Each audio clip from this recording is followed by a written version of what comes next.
Hello and welcome to Always Elite. Today we're going to be reviewing AEW Dynamite episode number 7 from Nashville, Tennessee. Now before we get started, can you like, subscribe, and hit that bell icon. Stay up to date on what we're going to do. Also, let me know if you want me to start covering AEW Dark again, because I'm not going to, because a lot of you already watch it on YouTube. Dynamite starts off with a recap of Full Gear. Just, basically Moxley and Omega, Cody and Jericho. And that's about it for the recap. Starts off with Jon Moxley coming to the ring. He's going to face Michael Nakazawa. It's a short match. Moxley takes the entire match. Nakazawa had maybe 2 or 3 offensive moves. Lasted all of 2 minutes. Paradigm shift and a cover for the win. After the match, Mox grabs the mic and says he did exactly what he said he was going to do at Full Gear. And pretty much Mox says he's going to be breaking necks and cashing checks and nobody could do what he does. Next, the Dark Order versus Jurassic Express. Evil Uno and Stu Grayson versus Marco Stunt and Jungle Boy. Because you remember, LUCHASAURUS hurt himself a few weeks back in a non-competitive injury. Marco, for his small stature, is very quick on his feet. He takes down Evil Uno almost immediately, which I think is kind of ironic because Evil Uno is like 360 pounds. And Marco's maybe 5'2", 130 pounds at best. It's funny.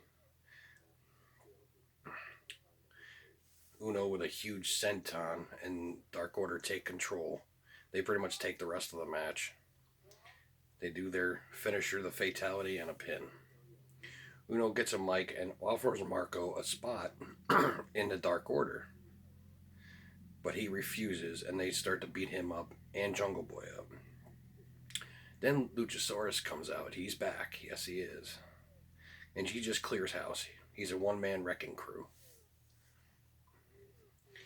Next, we had Shawn Spears with Tully Blanchard versus Darby Allin and Peter Avalon. Crowd is firmly behind Darby Allin. I don't know. Everybody seems to love him, including myself.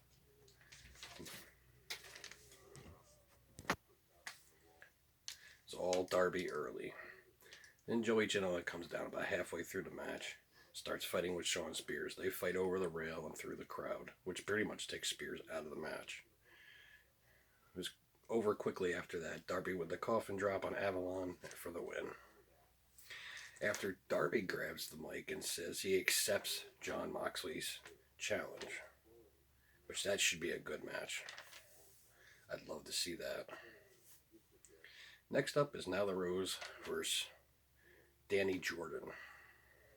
It was a quick match. It was all Nyla. She just squashes Danny. Beast bomb and a pin. Next we had Tony Schiavone, who was talking to Allie on the ramp. All of a sudden the lights go out. The lights come back on. Awesome Kong appears along with Brandy. She just beats the crap out of Allie, takes out her knife, takes another lock of hair. Because she did that to her opponent last week. And she keeps the locks of hair in her belt, which is kind of weird. Next we had Chris Jericho comes out and says he's still the best and demands a thank you from the AEW office. Says Cody is entitled SOB. MJF comes down after says that. He comes out to Cody's music. They play the entire entrance and it's MJF who comes out. That was pretty good on his part. Jericho looked confused at that point. He just kept looking at MJF because he was waiting for Cody to come down. MJF says Cody, the real Cody, doesn't care about anyone, only about himself. Doesn't even care about his fans. Says he's better than Cody. MJF and Jericho squabble a bit about joining the inner circle. Jericho says, "Do you want to join?" MJF says that Jericho wants him to join. It's back and forth. Finally, they just give up on each other. They both say at the same time that Cody is the biggest loser in AEW, which brings out Cody. He gets down, he gets a few shots, and then he just gets destroyed by some guy. It comes out. Come to find out, his name was Wardlow. I've never seen this guy. I don't know who he is, but he just beat the crap out of him. Next is Pac versus Hangman Page. Pac is on fire early, using all his kicks and his aerial abilities. He basically kicked Hangman right out of his boots. Page just can't get anything going. Pac keeps it up and keeps it up and keeps it up. Pac kicks out of a pin after a buckshot lariat. In the end, Pac with the Black Arrow and the Brutalizer for the win.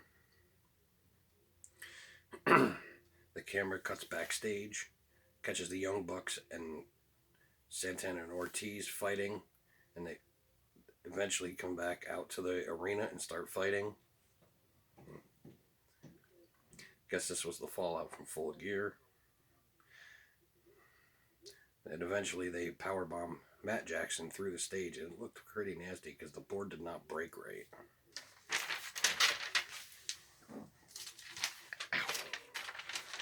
Alright. Then we had the main event. It was SCU versus Sammy Guevara and Chris Jericho for the AEW World Tag Team Championships. SCU is on top early. During the break, it was all the inner circle. Hager finally gets involved, but he doesn't get caught this time. In the end, Scorpio Sky's small package and pins Jericho. SCU retained their titles. Jericho is pissed, throws chairs, looks like he's going to cry again. It's hilarious. That's the end of Dynamite. Let me know what you thought about the show in the poll above my head. And until next time, always be elite.